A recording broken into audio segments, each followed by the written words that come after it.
L'ascenseur va monter.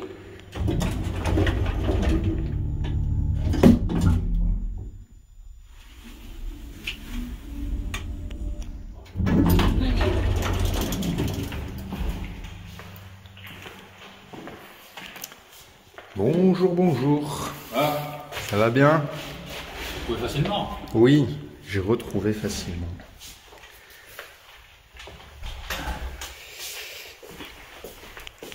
Voilà. Quelle belle vue tu as ici? Ah ouais, c'est pas mal. C'est peut-être une des raisons qui nous ont fait sur cette. Et oui, autant qu'à être sur la Côte d'Azur, Ouais, autant en profiter, ouais. on peut en profiter encore qu'aujourd'hui. Là, le soleil est un peu sorti. Ouais, c'est pas si mal, c'est pas si mal. Paul Cuturello, bonjour. Bonjour. Merci de me recevoir chez toi. Et je te pose la question rituelle. On te demande ce que tu fais dans la vie. Qu'est-ce que tu réponds?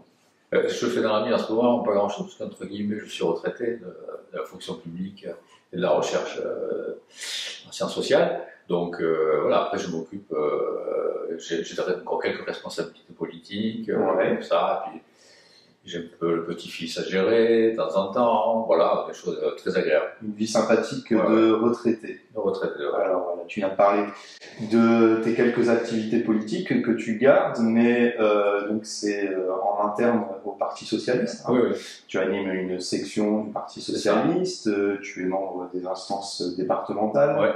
des Alpes-Maritimes, mais avant ça, tu avais l'habitude d'avoir beaucoup plus de responsabilités.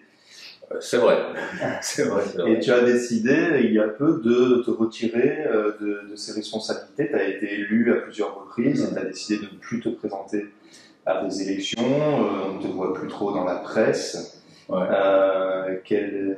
Pour quelle raison ce retrait? C'est parce que il faut savoir, à un moment donné, prendre ses responsabilités et arrêter. Moi, j'ai commencé à militer dans une organisation politique.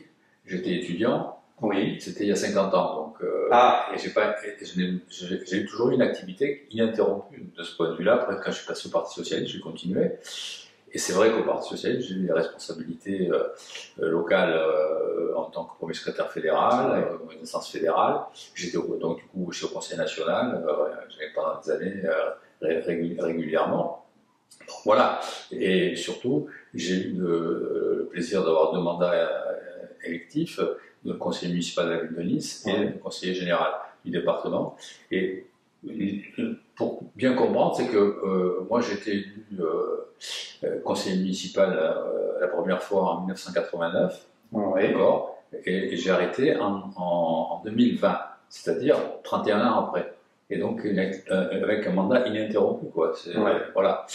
Donc voilà, donc je trouvais que quand on dit que de temps en temps il faut penser qu'il y a des jeunes, il faut leur laisser la place, bon, il faut le faire, quoi. D'accord, là tu t'étais mis dans cette situation et tu as décidé de suivre tes valeurs. Absolument. Voilà. Ce que tout le monde ne fait pas, parce que finalement tu n'es pas si âgé que ça pour la politique. Pour la politique, oui, parce que souvent, ça la comparaison est intéressante, c'est que souvent il y a des gens qui ont des responsabilités professionnelles qui ne sont pas très compatibles avec la politique, et donc quand ils arrivent à la retraite, j'avais des camarades comme ça, et ils se mettent à faire une activité politique à ce moment-là, donc on ne va pas les arrêter 5 ans après. Voilà. Tandis que moi j'ai commencé il y a longtemps. Voilà, on va revenir justement sur tout ce parcours, la première organisation, on va en parler, mais on va commencer donc par cette activité quand tu étais au sein du Parti Socialiste. Donc tu as dit que tu as été élu dans 2 assemblées, est-ce que tu peux rappeler lesquelles? Eh bien, d'abord le conseil municipal de la ville de Nice, en 1989, j'étais sur la liste qui était à l'époque conduite par Jean-Luc Colonna, ancien député, et ensuite en 1998, et j'ai fait partie des 5 conseillers généraux qui ont été élus, socialistes qui ont été élus à ce moment-là. Que ce soit au conseil municipal ou au conseil, alors on disait conseil général à l'époque, mais maintenant c'est le conseil départemental. Voilà. Mais tu étais dans l'opposition dans les 2 cas. Alors, quand on est dans l'opposition, est-ce que c'est pas un petit peu un travail d'élu ingrat? Parce que finalement, tout ce qu'on a envie de mettre en place ne se met pas en place. Un peu, c'est vrai. Mais en même temps, on défend ses idées, on se bat dessus, et puis parfois, il arrive qu'on arrive à faire bouger certaines choses. Hein. Moi, je prends un exemple qui est assez symbolique, c'est la gestion des rapports avec les gestionnaires de l'eau de la ville. Oui. C'était la Générale des Eaux à l'époque. Hein, voilà. Et il y a eu une anecdote qui est très intéressante, c'est que c'est pas moi qui ai trouvé la chose, c'était mon ami Cavaglione, qui était conseiller municipal avec moi, qui était plus ancien que moi, et qui a découvert que sous médecin, quand ils ont rénové le canal de la Vésubie, qui alimente la ville de Nice, eh bien, pour financer la rénovation, ils prenaient 1 franc par mètre cube d'eau consommée. Sauf que mon ami Cavaglione, il fouillait partout, hein, il regardait tout, hein, on faisait toutes les additions, pour voir si c'était pas trop plus, etc. Et il a découvert que la clause pour recueillir le franc sur le mètre cube, quand les travaux étaient finis, elle a continué à fonctionner pendant plusieurs années. Or, ce qu'il faut savoir, c'est que c'est pas un détail, parce que la ville de Nice consomme à peu près, de cet ordre-là, entre 30 et 32 millions de mètres cubes d'eau par an. Donc ça faisait quand même entre 30 et 32 millions de francs par an prélevés et pour aucun service rendu. Et illégalement. Oui, illégalement, mais il a fallu se battre longuement avec Max, etc., pour aboutir à ça. Et je pense qu'il y a un peu de ça qui a fait que dans le premier mandat, Estrosi n'a pas renouvelé le contrat de la Compagnie Générale des Eaux et il a mis en régie municipale. Et pour nous, c'est une satisfaction. Oui. On ne s'est pas battu pour rien. Exactement. Donc, effectivement, donc même dans l'opposition, on peut avoir des résultats. Voilà. Alors cette affaire-là dont tu viens de parler, c'était sous Jacques Médecin. Et donc tu as connu comme maire de Nice Jacques Médecin. Quelques-uns, ouais. Jacques Médecin, Baretti qui était l'intérimaire, et la transition, Perra, et Estrosi, et puis Pradal qui a fait 1 an. Ah oui, donc au conseil municipal, tu t'es opposé donc à Médecin, à Perra, à Estrosi. Donc toi, tu avais une vision de gauche, hein, d'une politique municipale à mener, une vision de droite, mais comment on reconnaît, à quels indices on voit que la politique qu'il menait était une politique de droite? Je prends 2 exemples assez simples. D'une part, les crédits et les moyens donnés à ce qui est de la responsabilité des mairies pour les écoles. La politique d'éducation municipale. Et là, tu trouvais que c'était une politique de droite. C'était une politique de droite, parce qu'il a tout simplement la politique de droite, c'est qu'elle privilégie d'autres secteurs. Voilà. Et après, l'autre sujet, c'est le logement. Ouais. Alors là, c'est caractéristique, parce que là, c'est même une caricature. C'est-à-dire qu'on est dans un endroit, depuis des années, hein, qui est considéré, comme on dit, comme une zone tendue en matière de logement, parce que les prix des loyers et de l'accession des terrains, etc., sont très élevés. Mais pourquoi? Parce que tout simplement, la ville ne fait pas son boulot sur les logements sociaux. Il en manque à peu près entre 18 et 20 000, hein, quand même, sur la ville. Ah oui, quand même, ouais. Et ça n'a pas beaucoup bougé.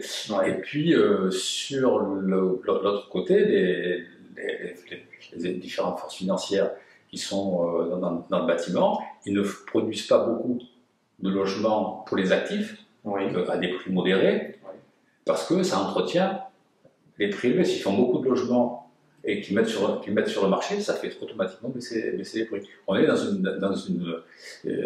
un système qui favorise les propriétaires bailleurs et les entreprises du bâtiment. Et ça, c'est quand même une caractéristique, parce que si on avait envisagé que Nice arrive à avoir le taux de logements sociaux qui devrait être le sien, c'est-à-dire plus de 20%, avec une 15 à 20 000 logements de plus, je crois que ça détendrait pas mal le marché, quoi. Donc en fait, il y a des moyens d'action possibles pour la municipalité de Nice pour faire baisser le prix du logement à Nice, qu'elle ne met pas en place. Par idéologie, en fait. Quel est le... Non, c'est une question de lobby. C'est pas d'idéologie, c'est les finances. Hein. Excuse-moi, c'est les lobbies, c'est les finances. Ouais, hein. ouais. Et parce que quand même, ils ont la ville aurait les moyens, parce qu'on nous dit le foncier est très cher, les terrains sont très chers. Ça, c'est la conséquence de leur politique. Voilà. Mais on pourrait très bien, la ville, elle peut jouer un rôle très important. Elle peut déclarer des terrains d'utilité publique et les exproprier et les vendre à bas prix pour y faire des logements justement à des prix convenables pour que tout le monde puisse se loger. Elle ne le fait pas, elle ne l'a jamais fait. Ouais. Donc parce qu'il y a des intérêts privés derrière. Absolument. Et puis il y a aussi que, comment dire, peut-être que la mairie préfère avoir aussi des classes un petit peu plus élevées. Ça fait partie effectivement du problème. Ouais. Et un petit peu moins de mixité sociale. Absolument. Ouais.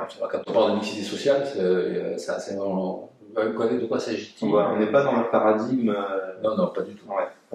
Et ce sont des sujets que tu connais bien, hein, parce que tu as beaucoup travaillé là-dessus en tant qu'élu, mais également au niveau de ta profession. Oui, disons que mon activité professionnelle en tant que sociologue au CNRS, je dis dans un laboratoire ici à l'Université de Nice, c'était d'abord les premiers contrats, parce que pour faire des recherches, il faut des financements. Et nous, on avait des financements de l'État, et on avait des financements du ministère de l'Équipement et du Logement, qui nous permettaient de mener des recherches sur l'évolution du logement, etc.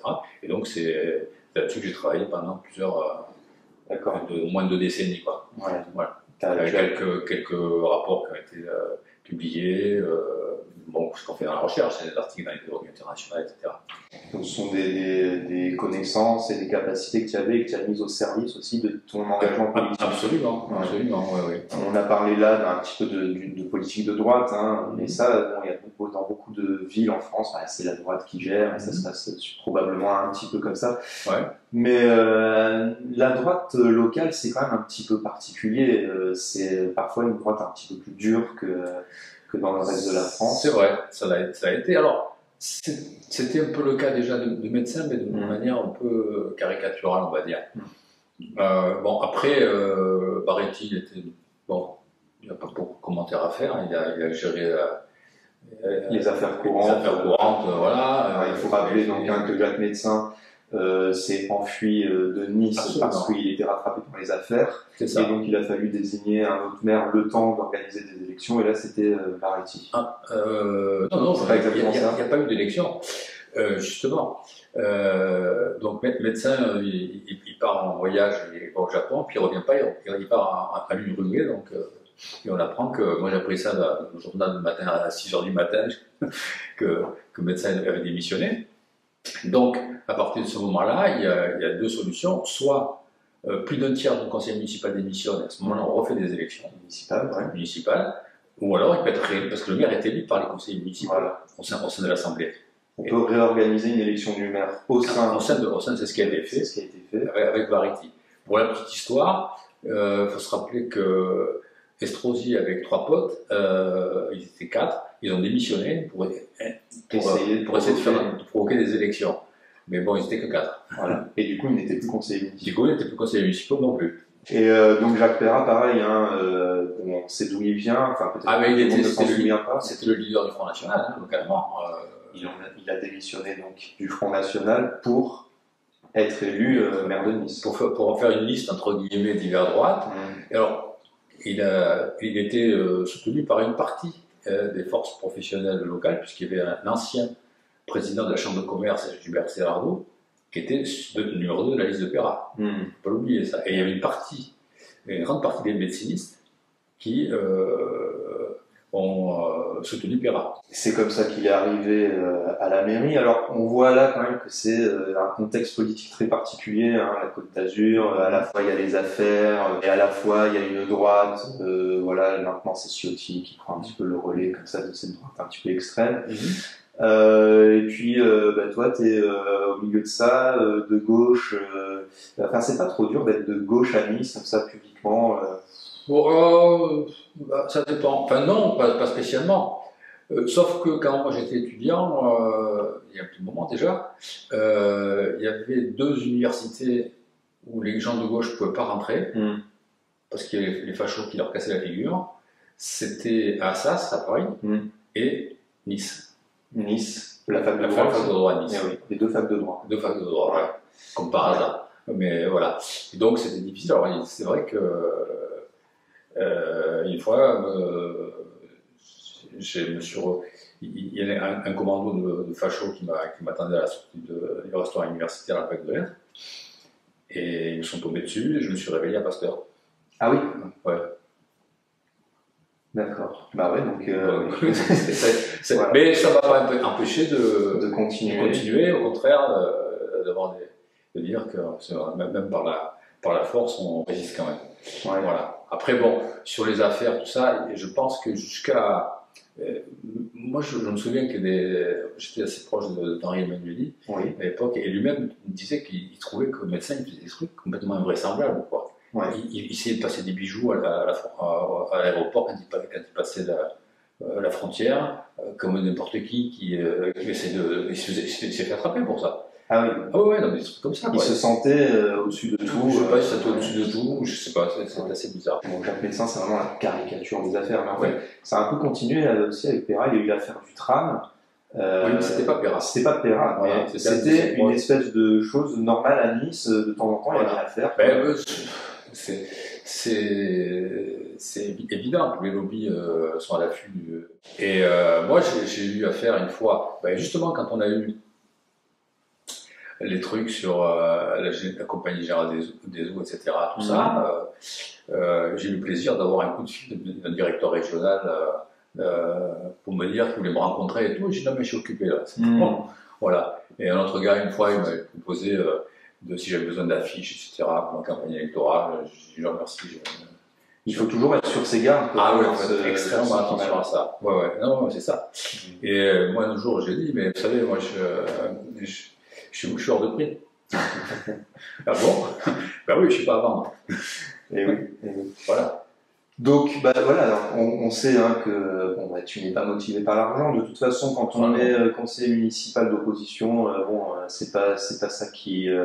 Non, c'est pas ça qui. Voilà, conseiller départemental. Il peut y a des gens qui sont dans des majorités qui ne sont pas motivés par l'argent, ils sont motivés par ce qu'ils ont à faire. Hein. Bien sûr. Mais effectivement, non. Mais la motivation, elle est sur les idées qu'on essaie de faire avancer, de défendre, puis peut-être empêcher une certaine droite d'aller plus loin dans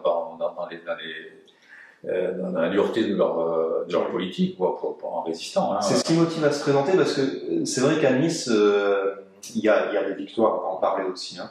Mais souvent, quand on présente quelqu'un de gauche, que ce soit socialiste ou autre, cette personne sait d'avance qu'elle va perdre. Beaucoup d'élections, c'est un petit peu. Oui, je sais bien. Alors, quel est l'intérêt des fois de se présenter quand on sait que. D'abord, ça dépend du contexte, mais enfin, il y a des moments où on n'était pas loin, quand même. Hein. Et puis en 98, on a gagné. Parce que le scrutin majoritaire. C'est quand même difficile, puisque à la proportionnelle, on a toujours, même si on perd, on a quand même quelques élus. Voilà, bon. Mais on a quand même aussi gagné la région. Absolument. En 98, on a gagné la région et on a géré la région pendant 3 mandats. Dans cette équipe-là, il y a eu Christine Mirochaud, donc on peut dire ta compagne, qui a eu des responsabilités assez importantes dans le conseil régional, vice-présidente même. Vice-présidente, elle était vice-présidente déléguée à la culture.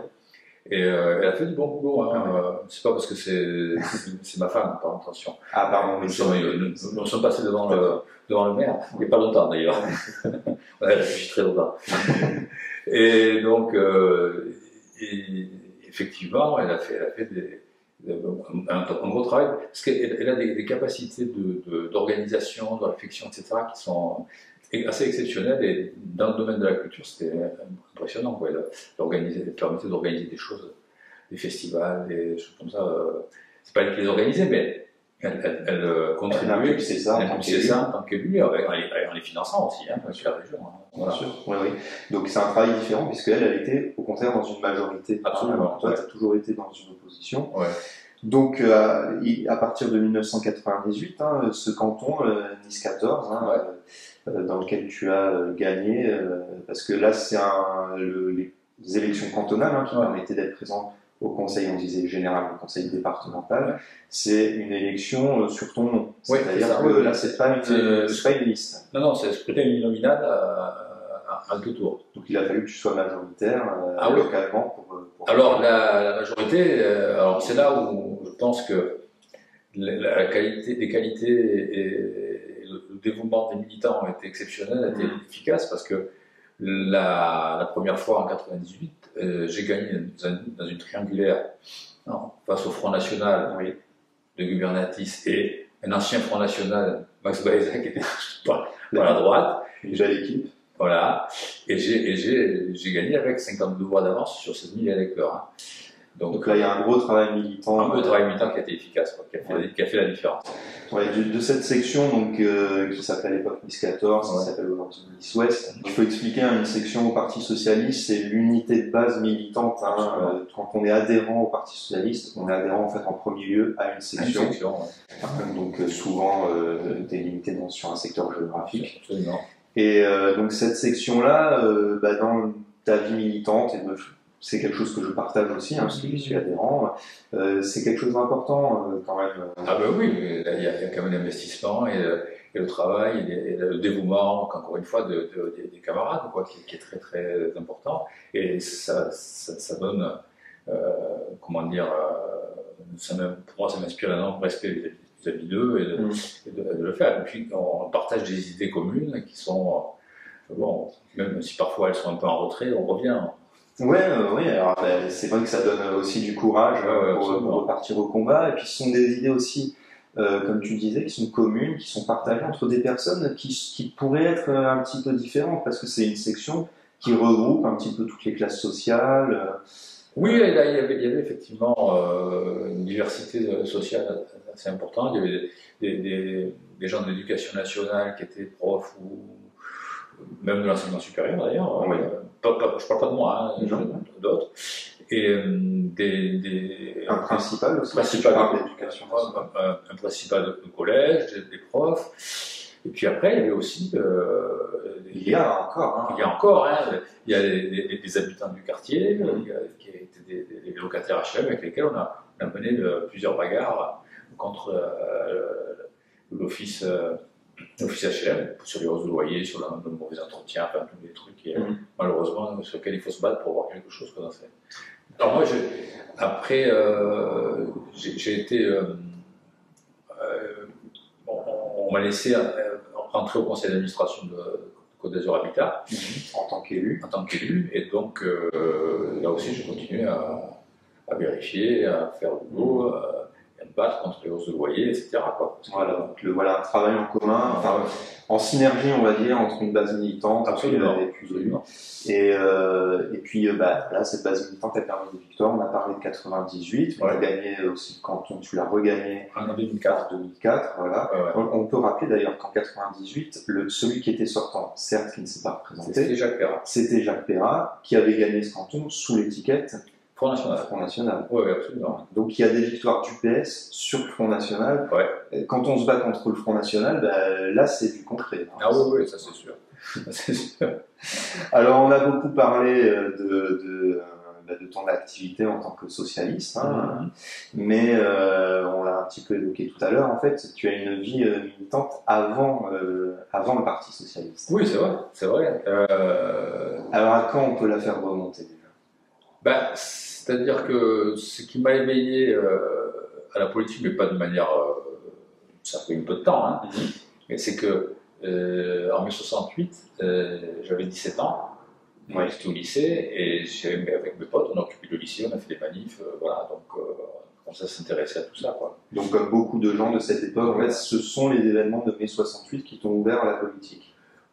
Oui, peut-être aussi le fait que j'avais un grand-oncle, c'est donc un oncle de ma mère, qui était en fait un réfugié politique italien, qui a dû quitter Perugia en 1923-1924, c'est un an après l'arrivée de Mussolini au pouvoir, parce qu'au bout de 2 perquisitions injustifiées chez lui, il s'est dit que quand même, il valait mieux pas attendre la 3e, et il est venu s'installer.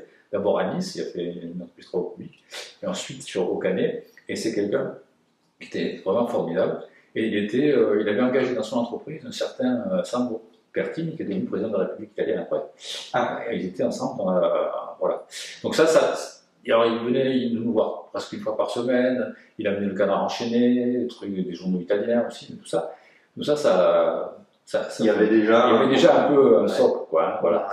Et donc ça s'est combiné après, voilà. Et donc quand j'étais étudiant en 2e année, j'ai adhéré à une organisation, c'est trotskiste. Hein, d'ailleurs, il faut bien les qualifier, ils ont un nom, c'est les lambertistes. Oui. C'est comme là où était Mélenchon quand il était jeune. Ah bon, d'accord. Okay. Donc, il n'y avait pas que Mélenchon, il y avait Cambadélis, tout ça. Hein. Peu de gens peut-être le savent, hein, toi, tu as ce passé trotskiste. Je ne balade pas avec une patte pancarte, mais j'ai jamais caché. Hein, c'est pas... Moi, non seulement je ne le regrette pas, mais je sais qu'on a fait des choses utiles. Oui. On a fait des choses utiles parce qu'il y a 2 domaines. Bon, après, on pourrait développer, mais le premier, c'est la défense des prisonniers politiques en Russie, en URSS, qui étaient dans les camps. On en a fait libérer plusieurs, dont un s'appelait Leonid Piuch. Donc ça, c'était quand même un combat important. Et deuxièmement, entre 1977 et 81, on a mené une campagne pour combattre pour l'unité de la gauche. Donc l'organisation Trotsky, c'était pour l'union de la gauche. Pour l'union de la gauche, et on a fait aussi des pétitions, des meetings, des réunions publiques, etc. Non, on a fait un bon boulot là. D'ailleurs, c'était presque logique après ça de rentrer au PS, quoi. Mais Lambert, il n'avait pas envie parce qu'il voulait garder son. Alors lambertisme, tu as dit, donc ça vient de Lambert. Ouais. Alors quelle différence il y avait entre un trotskiste lambertiste et puis un autre trotskiste, parce que oui, il y a une différence, c'est le rapport au stalinisme. D'accord.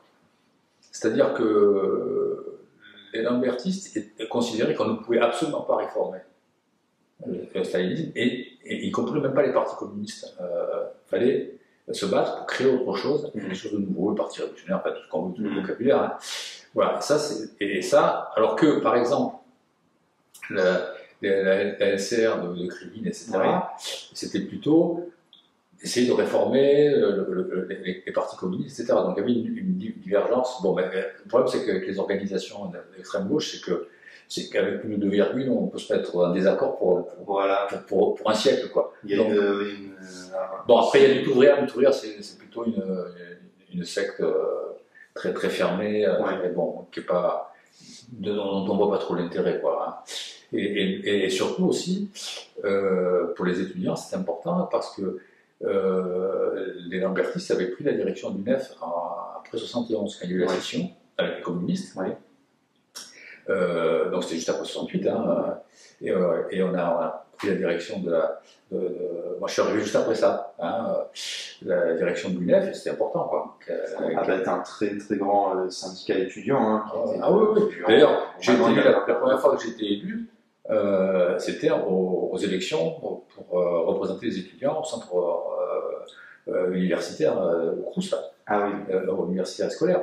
J'étais la première fois. En tant qu'UNEF. En tant qu'UNEF. Et pendant la grève de mai 68, j'étais délégué de classe en comité de grève, monsieur, attention. Ah bon, tu étais déjà élu à 17 ans. Hein. Ah ouais, c'est ça, donc là, tu as parlé de cette organisation trotskiste, c'est l'OCI. Hein, l'OCI, oui, l'Organisation communiste internationaliste. Et donc, quand tu étais militant de cette organisation, donc tu as parlé, vous faisiez des pétitions, des actions comme ça, et j'ai entendu dire que tu avais un blaze. Oui, ça c'est parce que... Alors blaze, c'est-à-dire un pseudonyme. C'est parce que c'était une mesure entre guillemets de protection à l'égard d'éventuelles dissolutions de l'organisation, etc. Parce que ça arrive, il y avait des organisations... C'est déjà arrivé, ouais.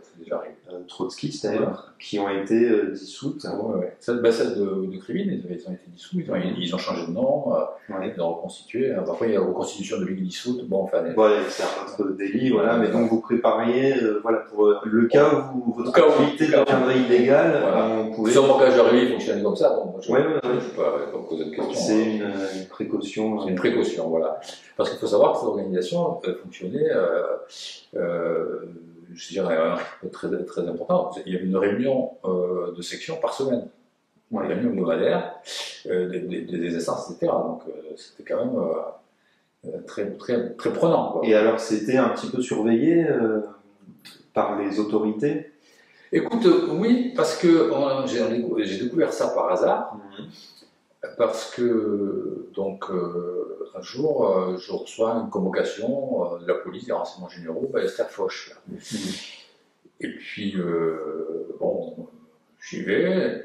Et alors, on avait remarqué qu'on avait un gars qui était rentré chez nous, mais quelques temps avant, un an ou deux avant, qui disait être à la fac de droit, mais il nous trouvait plutôt discret, quoi. Tu vois, pas trop, bon, les gauchos, ils sont un peu plus bon. Et donc, moi, j'y vais, le film me dit, rentrez dans la salle d'attente, attendez, on va vous appeler. Bon, j'attends un quart d'heure, 20 minutes, une demi-heure, il n'y a personne, je me lève, je vais dans le couloir pour dire, qu'est-ce qu'il fait? Et là, qui je vois? Le mec. Ah. Et donc, le mec, qu'est-ce qu'il fait? Il s'est barré en courant. Et donc, j'ai dit, bon, voilà. Ils avaient mis infiltré un mec pour savoir ce qu'on faisait, quoi. Donc, ils trouvaient que c'était important. Après, une autre fois, c'est plus marrant, quand j'ai eu la nationalité française, j'étais convoqué encore une fois par les renseignements généraux et il me dit, et les mecs commençaient à faire pression sur moi pour que je leur file des infos, etc. C'est vraiment des indicateurs. Voilà. Sinon on peut vous retirer la nationalité française. Je ne lui ai pas dit, je lui ai dit, c'est ça cause tout, tu m'intéresses. Voilà. Bon, puis, puis ils ont vu que ça ne marchait pas trop, je m'en vais, et c'était la veille de la fête nationale du 14 juillet. Alors le mec me dit important, il me dit, alors hein, c'est votre première fête nationale, hein. Ah, je dis oui, c'est la révolution. Hein. Donc oui, tu t'as montré que tu as bien retenu la suite. J'ai bien retenu la suite. Alors là, tu viens d'évoquer le fait que tu es un immigré en fait. Hein. Oui. Tu es arrivé quand en France? Je suis arrivé, j'avais 8 ans. Et pourquoi cette migration? Parce que mon père n'avait pas trop de boulot en été, il était en difficulté, mes parents. Et alors quand tu as commencé à militer à l'OCI, tu n'étais pas encore français. Non, je n'étais pas encore français. Et alors je faisais très attention. Oui. Parce que les activités étaient légales. La carte, oui, mais bon, après, s'il y a des manifs où il y a des affrontements, il faut faire très attention, quoi. Alors je faisais attention aussi à ne pas me faire trop remarquer, y compris par mon côté vestimentaire, quoi. Je faisais très, très, très neutre, quoi. Tu prenais des risques personnels assez importants. Ah oui, parce que bon, je pense que là, ils s'étaient. Ce que j'évoquais tout à l'heure comme anecdote, c'est qu'ils sont arrivés trop tard. Moi, j'avais déjà depuis 6 mois. Ouais. Donc, les moyens de pression, ils étaient très faibles. Par contre, si j'avais attrapé avant, j'avais le dossier en cours de route, là, c'est autre chose, quoi. Ouais. Ça aurait été plus difficile. À un moment donné, tu décides d'adhérer au Parti Socialiste, mais si j'ai bien compris, c'est pas une décision individuelle. Non. En fait, voilà, moi je pense que si tu veux, intellectuellement, j'étais déjà un peu prêt à ça, mais j'étais pas encore, c'était pas clair. Ouais. Pour en donner cet exemple, il y a eu les élections législatives, donc de 86, ouais, où l'OCI présente les candidats. Oui. Et je me souviens que j'avais dit au gars, bon écoutez, là, il faut qu'on aille voir si on se prend aux élections, c'est pour faire des voix, donc il faut aller voir les électeurs. Oui. Donc il ne faut pas rester entre nous, à discuter entre nous toute la semaine avec la section, le comité de machin, le truc, et tout ça. Donc on fait une réunion par semaine uniquement pour les élections. Ouais. Donc ça veut dire que, sans en avoir conscience, je cassais le système. Parce que c'est un système beaucoup plus fermé. Beaucoup plus fermé, beaucoup plus. D'accord. Toi, les gens se voyaient moins de 2 fois par semaine, quoi. En réunion. Donc c'était un moyen de tenir un peu tout le monde, hein, quand même, hein, politiquement. Et des entretenir bien comme il faut. Là, j'ai fait ça. Et donc, qu'est-ce qui se passe? Bon, il y a Cambanelli, c'est une bande de jeunes, de l'UNEF. qui, bon, on trouvait qu'il y avait autre chose à faire que de continuer à faire ça aussi, parce que ça paraissait moins utile, parce que bon, en 80, Mitterrand avait gagné, la gauche avait gagné, nous on n'avait plus grand chose à commencer à critiquer Mitterrand, mais bon, à part ça, c'est pas trop. Oui, donc c'est la gauche qui critique la gauche, voilà, ça devient moins. C'est moins intéressant. Ouais. Mais moi, comme j'étais en province loin, bon, je n'ai pas été mis au fait de ce qui était en train de se monter. Mais juste avant qu'il ne le déclare publiquement, il y a eu un pote qui a été président du NEF, c'est Philippe Darula, qui me téléphone. Voilà, on m'a dit, on se barre, etc. Et tout. Je dis, oh, c'est bien ça. Alors, il est vachement agréablement surpris. Il a pris l'avion, l'après-midi, il était à mon bureau, il m'expliquait tout, enfin tout ça. Et donc, j'ai dit, ok, ça marche. Et donc, j'ai essayé de convaincre les amis que j'avais, les camarades que j'avais dans l'organisation, localement. Et j'ai à peu près 80% des gens qui m'ont suivi, quoi. D'accord. Donc localement, c'était une grande majorité qui m'ont suivi. Nationalement, c'était un réseau, essentiellement le réseau des jeunes, plus quelques personnalités, mais voilà, c'était essentiellement du côté des jeunes. Donc qui décident donc de se scinder, de quitter l'OCI pour adhérer au Parti Socialiste. Alors, en deuxième temps, premier temps, on monte une petite structure pour ça, pour discuter, et puis après, bon, on rentre au Parti Socialiste. Alors, pour quel motif? Eh bien, pour continuer à faire de la politique, mais de manière concrète. Ouais. Parce que quand on était dans des organisations comme ça, d'extrême gauche, on s'intéressait énormément à ce qui se passe au niveau international. Bon, j'ai parlé de la Russie, etc., mais aussi en Amérique latine avec les révolutions qui étaient là-bas, etc., etc. Et un jour, je me suis fait réfléchir, je me suis dit, mais j'en sais plus sur ce qui se passe au Nicaragua et en Bolivie que ce qui se passe dans ma ville. Il faudrait peut-être un peu s'intéresser à ça, quoi. Parce qu'il y avait un plus de médecins, ça donne un camion. Oui. Ça stimule, on va dire. Voilà. Et donc, voilà, le Parti Socialiste est le parti de gauche qui était le parti de pouvoir. Non, pas seulement, mais parce que le Parti communiste, c'était impossible pour nous. Mais le Parti Socialiste, oui, puisque c'était un parti où il y avait des débats, il y avait Rocard qui n'était pas d'accord avec Mitterrand, il restait dans le parti. Donc, c'est un parti qui est organisé en tendance, on peut avoir un droit de le faire, etc. Quoi. Ouais. Voilà. Donc, et donc de commencer à rentrer dans le vif du sujet au niveau d'activité politique. Quoi. Et est-ce que tu sais comment c'était vu au sein du Parti Socialiste, cette arrivée comme ça en groupe? Alors, pas très bien, parce que les autres avaient peur que ça rompe les équilibres. Ça se comprend. Ça se comprend. Hein. Alors, il y a un personnage qui était très, très amusant, qui est au niveau des dirigeants nationaux, qui n'a pas souhaité me rencontrer l'équipe. Ouais. C'était Lionel Jospin. Ah. Pourquoi? Parce qu'il en était, lui. Il en était, oui. Et au moment où ça s'est passé, je pense qu'il n'avait pas encore totalement rompu avec Lambert, mais bon. Mais d'ailleurs, pour l'anecdote,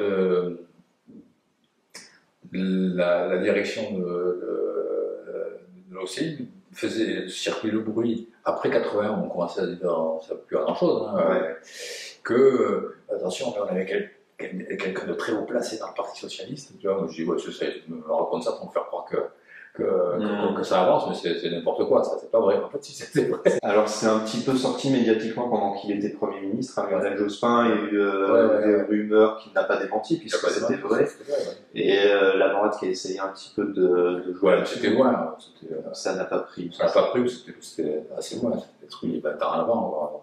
Et donc, ce changement d'organisation, est-ce que c'est aussi le signe d'un changement de valeur ou d'un changement de stratégie Changement de stratégie, oui. De valeur, pas vraiment. Parce qu'on essaie toujours d'être sur les valeurs de gauche, fondamentales. C'est les mêmes. Après, sur stratégie, oui, on n'est plus. Oui, ça a changé. On n'est pas en attente du mouvement social qui va permettre de faire la révolution. Quoi. Oui. Voilà. Donc, bon, même si on attise et tout, mais bon, on n'y arrive pas. Donc, on est sur autre chose. On est sur la possibilité de prendre le pouvoir et de gérer et de faire avancer les choses sans. Même si c'est petit à petit. Etc. Et est-ce que maintenant tu te dis, bon, bah, ces années de jeunesse, dans le Trotsky, j'étais plutôt dans l'erreur, parce que le Parti Socialiste existait déjà, tu vois. Oui, bien sûr. Bah, c'est sûr que. Ouais, mais je pense que. Je pense pas qu'on peut refaire l'histoire.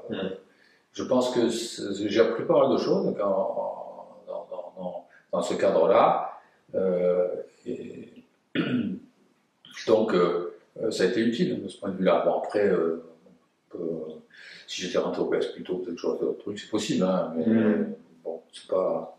Il n'y a pas de regret. Il n'y a pas de regret. C'est juste un parcours personnel. Voilà. Très bien. Et alors, donc, bah, il y a un moment donné où tu as changé d'organisation, hein, tu passais donc de l'OCI au Parti Socialiste. Et actuellement, bah, le Parti Socialiste, il est plus dans une aussi bonne posture que il y a quelques années, une dizaine d'années. Et puis d'autres l'ont quitté aussi depuis après l'élection de 2017, l'élection présidentielle. Il y a eu pas mal de mouvements, d'autres partis qui se sont créés à côté, qui ont entraîné une partie des militants socialistes. Après 2022, là, on est en plein dedans et il commence aussi à y avoir des mouvements, on voit des personnalités qui créent aussi des choses un petit peu à côté. Oui, mais ça, c'est la prolifération des cabines téléphoniques, c'est quand même. Voilà, alors tu as ce regard là-dessus, donc ce qui veut dire que pour toi, le plus pertinent là maintenant, c'est, puisqu'on sait que tu peux changer d'organisation, donc tu trouves que c'est plus pertinent. Là, le plus pertinent, c'est de rester au Parti Socialiste. Je pense, oui, parce qu'il y a la possibilité de redresser, en tout cas au niveau de l'orientation politique. Oui. Ça nous a permis de survivre, parce que on était, quand on se retrouve avec 1,7% aux élections présidentielles, on n'est pas loin de la sortie, de la disparition.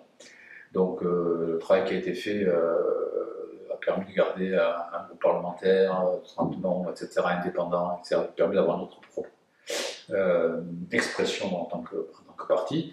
C'est essentiel. Et donc là, la ligne politique qui est développée est plutôt ancrée à gauche, contrairement à certains qui ont gouverné. Oui.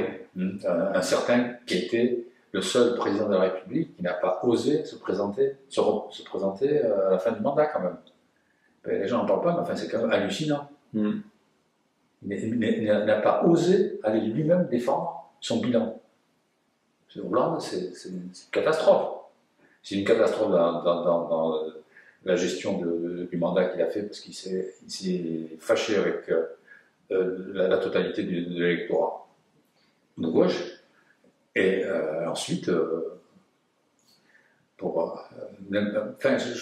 comprends pas qu'il n'ait pas compris qu'il va rester dans l'histoire comme celui qui n'a même pas osé se représenter. Et donc pour toi, les difficultés, on peut dire que c'est même un euphémisme du Parti Socialiste actuel, prennent leurs racines dans cette décision-là de ne pas se représenter? Entre autres, surtout dans la politique qu'il a suivie aussi, parce que je prends que deux exemples. Quand il y a eu, après les attentats de 2015, quand il y a eu, il voulait préconiser la décharge de nationalité, ce qui est quand même un peu énorme. C'est loin d'être dans la tradition de la gauche. Voilà, c'est loin d'être dans la tradition de la gauche et de la République en général. Et donc, il s'est heurté et il s'est mis à dos tout ce que j'appelle moi toute la gauche morale, c'est-à-dire toutes les associations de défense des libertés démocratiques, des jeunes, etc. Tout ça. Il s'est mis tout ça à dos. Bon, déjà, c'est grave, parce que en général, les gens qui sont dans ces associations sont un peu des leaders d'opinion, etc. Donc, c'est quand même, sachez avec eux, c'est quand même embêtant. Et après, j'apprends dans le journal, au mois de janvier, qu'on était déjà à 1 an et demi des élections, moins de 2 ans des élections. qu'on allait réformer le code du travail. Dans le sens, pas du patronat évidemment. Voilà.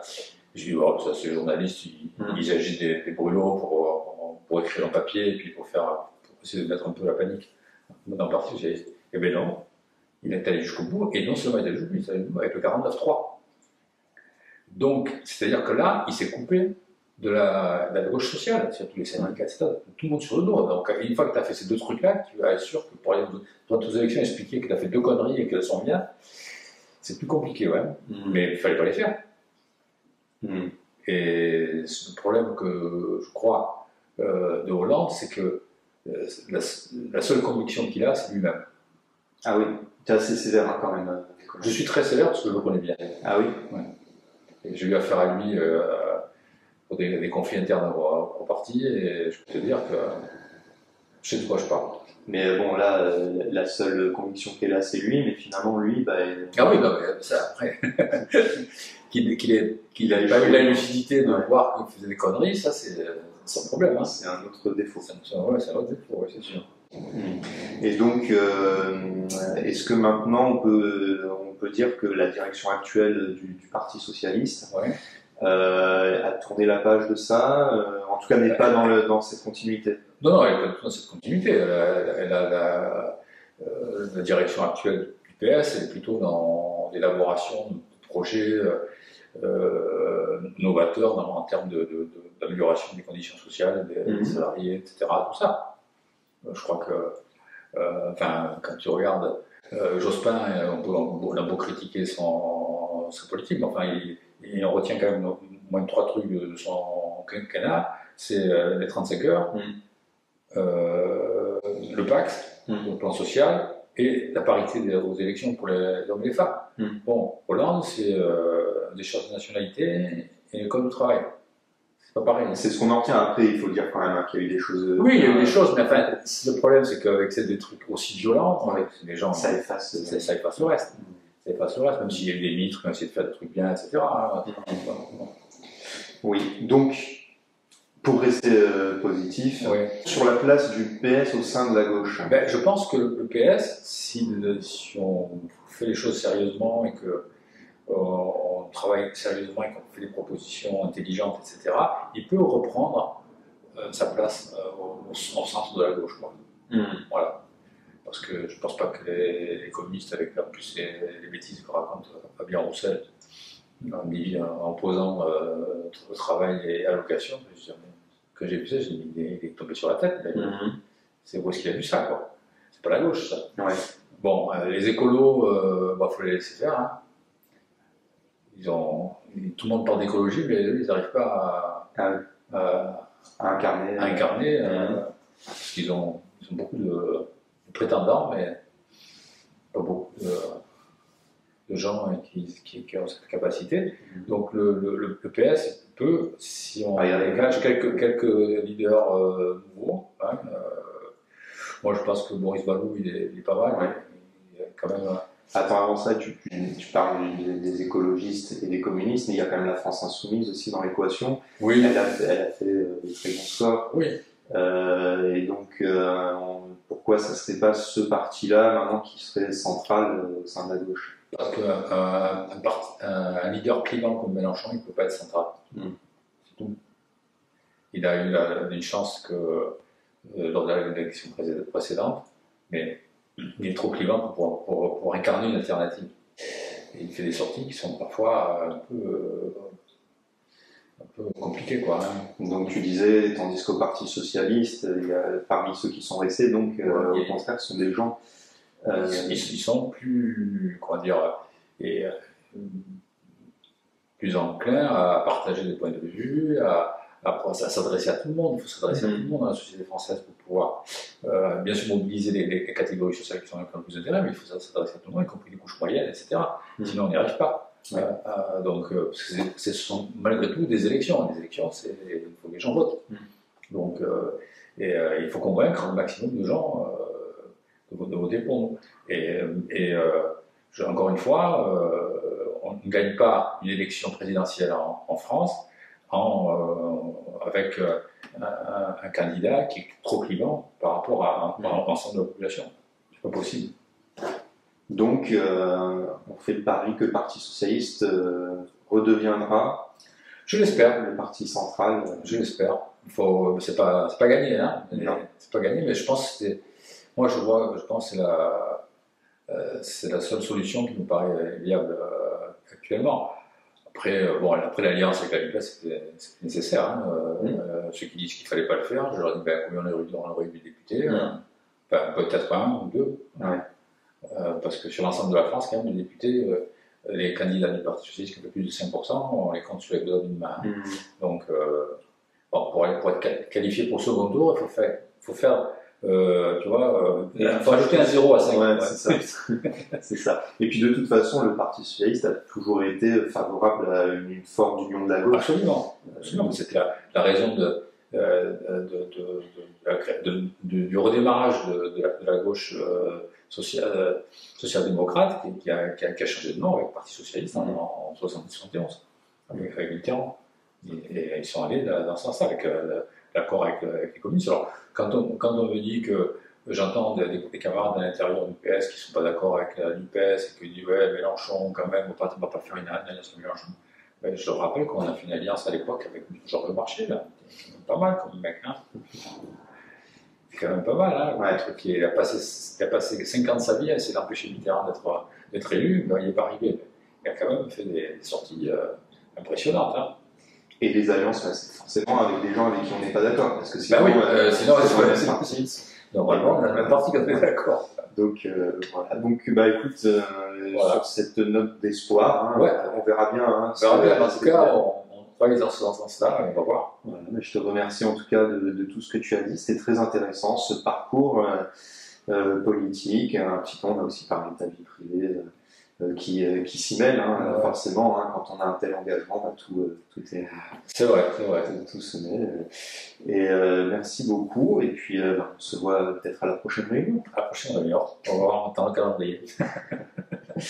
Merci. Merci à toi.